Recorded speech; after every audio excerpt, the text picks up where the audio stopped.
absolutely worthless and such a rotten form of leadership to come out of the gate and say it was not self-defense.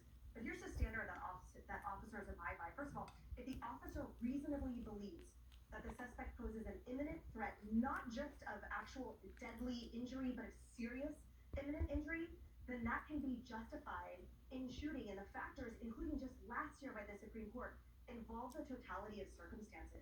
So let's look at the totality of circumstances here. First of all, they clearly said on multiple angles of those videos, you can hear them saying, get out of the car.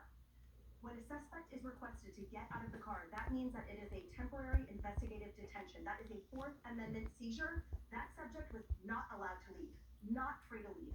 And yet we saw that individual behind the wheel of the car use a motor vehicle to ram out of the way, to surge and gas out of the way.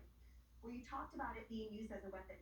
Motor vehicles accounted for a third of officer deaths in the last decade, and it spiked even more than that in the last year.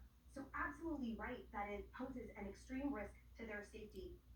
And when we talk about the rhetoric, as the no self-defense and the ICE agents are Gestapo and the like, that too feeds into the totality of the circumstances. When this officer reasonably believes that they are in fear of imminent injury, serious injury, or death.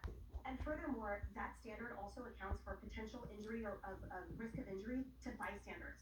So while fleeing isn't enough, fleeing in a deadly weapon with bystanders and other officers everywhere, including that one that I saw and I think sort of limping, because I think that did pull the trigger, that clearly made contact with that vehicle, well then that shows you all you need to know. And final quick point on the legality.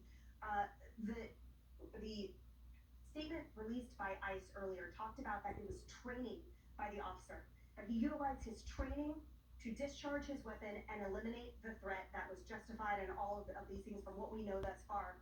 And the point is that these officers train and exercise this judgment in a split second. Right. And the Supreme Court has held and affirmed that what matters is a reasonable officer standard in that moment, split second, was it justified? And that is why they train. And the fact that ICE officer agents have to train for assault on a sustained daily basis also shows what a toxic atmosphere they're operating in thanks to those feckless leaders. Harold, how do you see things this afternoon? It's a tragedy. Anytime someone loses their life, I think There's my sources that confirm it. Now, there could be body cam that says this is not true. They could say that these sources are wrong. But right now, based on the evidence that we have right now that's available to everyone, it looks like a clean shoot.